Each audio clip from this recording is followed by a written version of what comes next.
You're now watching Sports Bettor's Paradise on the Bet Rivers Network. All right, Jimmy Ott and Paul Stone, college football, our best bets. We do the high-profile games, the high-volume games that everybody's watching, that you'd like to have some money on it as well. And now we'll get to our best bets on the rest of the board. Start with you, Paul, and looking at Big Ten matchup in West Lafayette, Indiana. Purdue hosting Nebraska. Nebraska 10, 47.5. Nebraska trying to rebound after that tough Friday night loss against Illinois at home. And Dylan Raiola, the true freshman, the highly recruited freshman, they kind of handed over the keys to. He's done a solid job. 8.5 yards an attempt, 8 TDs, and 2 interceptions thrown. Back in the summer when we're doing a Big Ten preview, I had the Purdue under. If you think they've had a tough time so far with only a win against Indiana State and getting beaten badly by Notre Dame and Oregon State, they got to play Oregon, Ohio State, Penn State. Guess what? Indiana, Illinois are better. They travel to Madison, Wisconsin. They've got Nebraska this week, Penn State, at Michigan State. Jonathan Smith is a little bit better than we thought this year, and they might not be even favored at home against Northwestern. This is a brutal schedule for Purdue, and they have really struggled early on. Yeah, kind of as you laid it out there, Jimmy, from my perspective, this bet on Nebraska is as much a bet against Purdue as it is a bet on the Cornhuskers. You know, you look at this Boilermaker team, and they might be, you know, it's arguable, but they might be the worst Power 4 team in all of college football. Off the top of my head, Houston would certainly be a team that could contend for that, although they did play Oklahoma tooth and nail in week 2. So Purdue, you know, they might be the worst Power 4 team in all the land. And you look at that 2-game sample size against the 2 Power 4 teams that they've played this year, those being Notre Dame and Oregon State, they gave up a total of 104 points, 1,023 yards offense. That was an average of 7.1 yards per play. So not very good against those teams, obviously. And I think it's certainly reasonable to contend that Nebraska's better offensively with their true freshman quarterback, Dylan Raiola, than Notre Dame and Oregon State. So this might be a better offense than those two. You look at Nebraska, they were 22nd in both major wire service polls going into last Friday's home game against Illinois. I think they had designs on a 7-0 start, but as college football sometimes does to teams, they lose at home to an Illinois team that's really done a great job under Brett Bielema this year, lose 31-24 as a 7.5-point home favorite. So I think now the Cornhuskers, they can ill afford another September misstep. You know, I think they maybe are bringing a degree of focus and intensity to West Lafayette that they maybe would not have brought had they defeated Illinois past Friday. So I think it gets them on full alert. I think all hands will be on deck Saturday in West Lafayette. Sometimes as handicappers, we debate whether or not turnovers are predictive. I think they're at least somewhat predictive. You look at Purdue, they're -2 against both Notre Dame and Oregon State in the turnover category. So I think we've at least got the possibility that Nebraska on the road might win that turnover battle or at least wash, which is always critical when you're handicapping a game. I just think that the Huskers are going to rebound. Purdue's just not very good. They don't have many playmakers offensively or defensively. I think the Cornhuskers roll by 2 touchdowns or more Saturday in West Lafayette. Seems like 2 programs going in opposite directions right now. Matt Rule, despite the loss, we'd be shocked if they are not in the bowl game for the first time in a long time. You got to start somewhere, and he will reap the benefits of Raiola. If he's solid this year, he's got a lot to build on with some experience next year. So year 2, Matt Rule, and he did it at some tough places, man. That's a Temple and Baylor. He inherited an absolute mess. All right, let's look at my pick. The next one here, SMU at home is 6 and 47.5. This is an ACC game. Yes, it is. So SMU 3-1. They scored all kinds of like a pinball machine last week against TCU.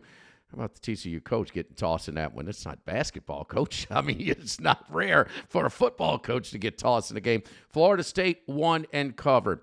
I didn't give them out here, but I had Florida State last week. Look, you got to be fair with yourself. I was lucky, okay? California should have won the game, much less covered as well. And that's with Florida State. This is more of a fade against Florida State than it is a support of SMU, kind of like your angle with Purdue, Paul. Florida State averaging 15 points a game, 15 points a game, 275 yards a game. That's low. Third down, they're 31%. I mean, this is really, really, it's ugly. It's kind of like that Mel Tucker year with Kenny Walker, with all the transfer portal starters from Michigan State. They went to a BCS Bowl that year against Pitt, and then they fell off the cliff the following year. I think Florida State, I'm surprised it's to this level, I have to say. I expect them to come back a little bit. We were on Georgia Tech on Labor Day night, pretty good.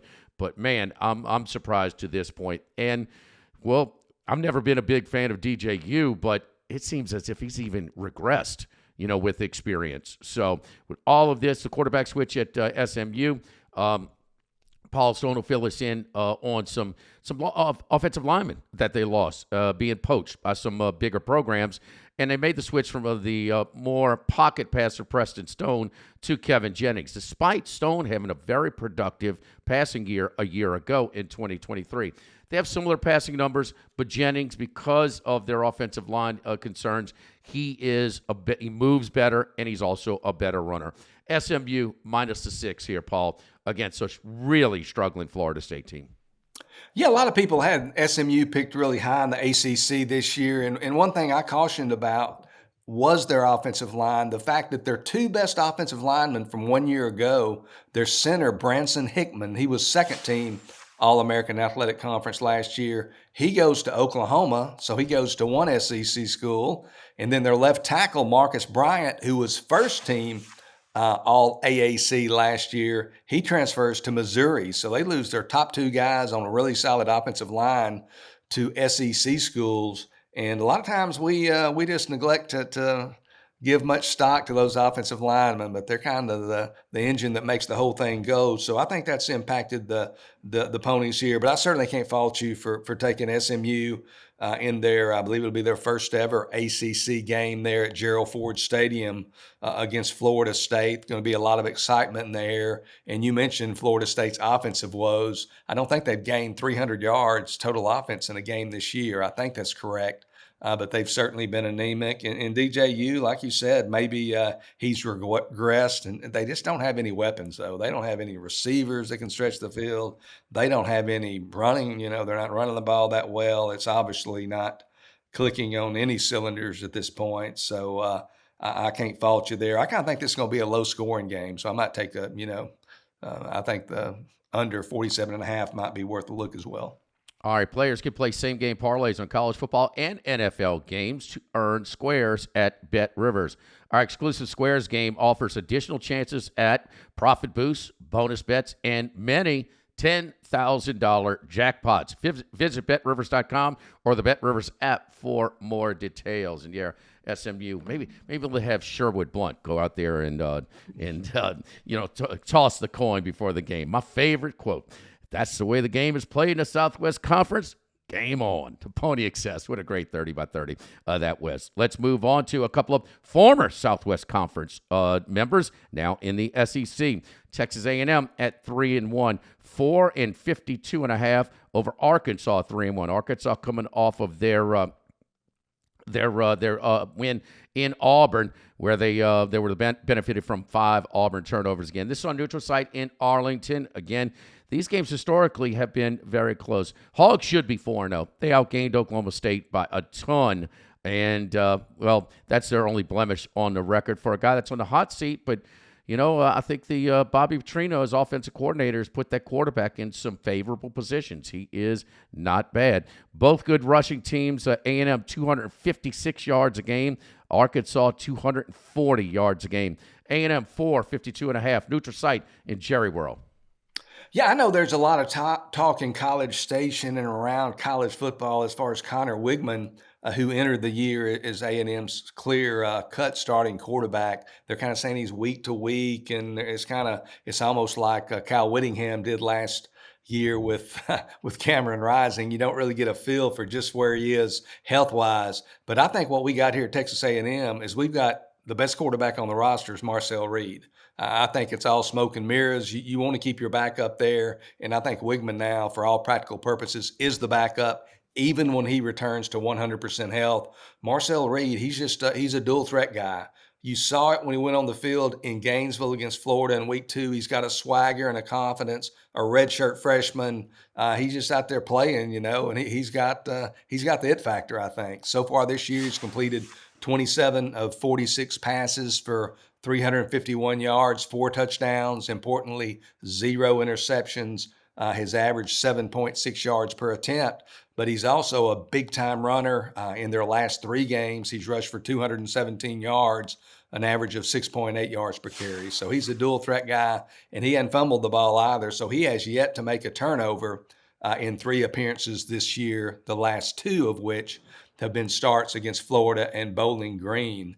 While Reed, he only has 2 career starts. His counterpart on the other sideline, Arkansas's Talon Green, has 26 career starts, the first 22 of which came at Boise State, where he played before transferring to Arkansas in the offseason.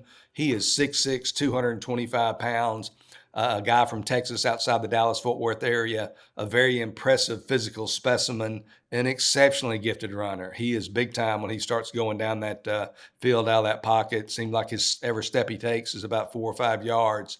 But he's a guy who has a little bit of trouble taking care of the football in the passing game. He's thrown 19 career interceptions against only 29 touchdowns. He has an interception rate career-wise of 3.15%, which is rather high for college football.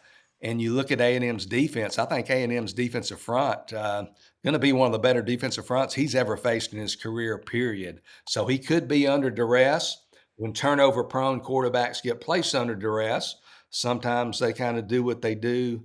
You talked about Arkansas's victory last week, a little bit misleading, the 24-14 victory over Auburn.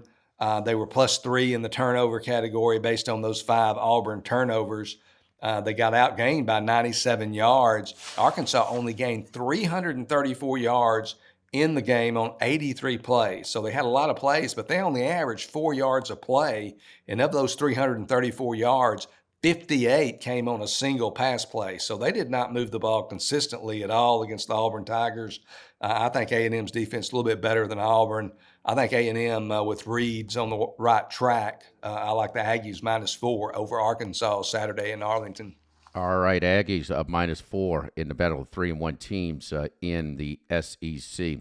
Let's go to the Big 12, and boy, late night Saturday night, everything after BYU fell behind 6-0, and Kansas State settled for a couple of field goals early. The roof caved in on the visiting Kansas State Wildcats. BYU 38-6 win up in the mountains in Provo, Utah, despite only gaining 241 yards. Baylor, on the other hand, well, we all know how everything went wrong for them in the fourth quarter of play. Colorado, look, part of it self-induced. I mean, you could to have one guy in the picture, one defensive back in the picture on a Hail Mary, come on. That Coach Aranda, if he doesn't make it this year, that's gonna be one of the big reasons. So Baylor comes in, and I just like where they swap here. It was a little bit flukish, a little bit misleading, some bad breaks and positive breaks, on each side of this. Now Baylor gets them back at home, and the former Mississippi State quarterback Sawyer Robertson in his second season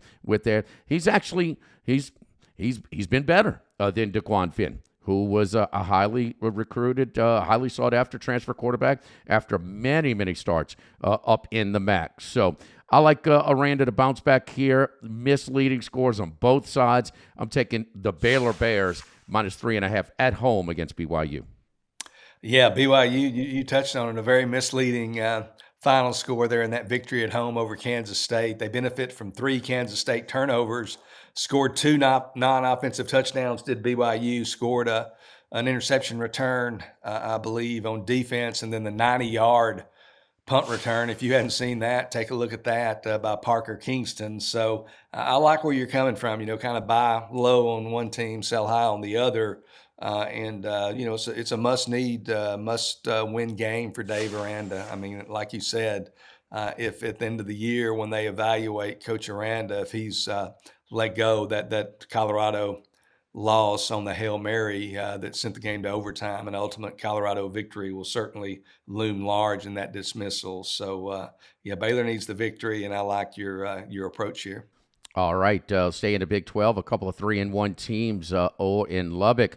The Texas Tech Red Raiders, 2.5 and 58.5 over the Cincinnati Bearcats. Bearcats are a tough loss, a 21-point second-half lead against Pitt when Eli Holstein led the comeback, 3 touchdowns and a field goal where they lost that lead at home. That was the first of a couple of Pitt comebacks there, but it's closer than 4-0 than they are 2-2 for sure. So Texas Tech at home, again, under a field goal here, 2.5, 58.5 over the visiting Bearcats. Yeah, well, Texas Tech, first of all, they certainly came out of the gate slowly. They needed to stop a 2-point conversion attempt in overtime to nip FCS Abilene Christian 52-51 in their season opener. And then, of course, in week 2, they go to Pullman, Washington, and get defeated decisively by Washington State 37-16. I don't think it would have made a difference in the final outcome necessarily, but important to note that Texas Tech running back and top offensive threat Taj Brooks did not play at Washington State due to injury. But Brooks is healthy now. He's a guy who's logged 95 or more rushing yards in his last 14 games. So 14 straight games of 95 or more rushing yards. So he's a big part of that Texas Tech attack. Texas Tech is certainly, after that slow start in their first 2 games, they've regained their footing a little bit with home victories over North Texas, and then this past week, 30-22 in their conference opener over Arizona State. You talked about Texas Tech's opponent on Saturday, Cincinnati. They enter with that 3-1 record, and they certainly are just 1 quarter or 15 minutes away from being 4-0. They gave up that lead in the fourth quarter, lose to Pittsburgh 28-27 there in week 2. In this game here, one reason I like Texas Tech is just the fact that those old South Plains of Texas are a little bit underrated. That's a tricky place for a visitor to go play a college football game. Jones Stadium can be loud and raucous. I would regard it as one of the most underrated game day atmospheres in all of college football. So I think Cincinnati's in for a little bit of a treat there. And kind of as part of that, since the start of the 2015 season, so basically almost the last decade, the Red Raiders 20-11-1 against the spread as a home favorite. Tech's leading receiver, Josh Kelly, has 31 catches for 376 yards through 4 games. He's questionable with an ankle injury. Talking with a buddy out there, though, that follows the program closely, he said that he's told Kelly will attempt to play and does expect him to play and thinks that he'll be productive. So I like Texas Tech -2.5 over Cincinnati Saturday in Lubbock. You mentioned that Washington State loss, the runs that were left behind, Washington State and Oregon State, collectively 7-1, only lost to Oregon at Oregon State. So, maybe, the reports of their demise a little exaggerated there for Washington State and Oregon State. What a mess with that Pac-12, the Mountain West, and what they're trying to do right there. All right, my last pick, our last pick is one of mine, and I've been on this team for quite some time. And, even started on that first Thursday night against Southeastern Louisiana. Okay, big deal, but damn, they look good. They lost their coach, but they replaced him with a good one. Willie Fritz did a great job at Tulane. But finally, the Tulane boosters got off a little bit of some of that money and gave Summerall some NIL budget to come in to lure him in from Troy. And they have been really, really good. And what I really like about the Tulane, while I keep going on them, they cashed for us last week against ULL and won that one. And they just owned the line of scrimmage. And that was a tough spot after competitive games against Kansas State in Oklahoma. But they got out of it. Now it's a little bit of a tough spot for South Florida. South Florida, Tulane's 5-64 at home. And, South Florida comes in after Miami. And this was a rivalry game. This is a game that they sold a lot more tickets. They were a little bit more emotionally charged than most. But not only that, but when you look at Miami this year, and they're going to be hard to beat because they don't play Clemson during the regular season. It's probably going to come down to a Clemson-Miami ACC championship game, and maybe the winner goes. The winner will automatically pretty much be in the 12-team playoff. But man, they got leaned on at the line of scrimmage.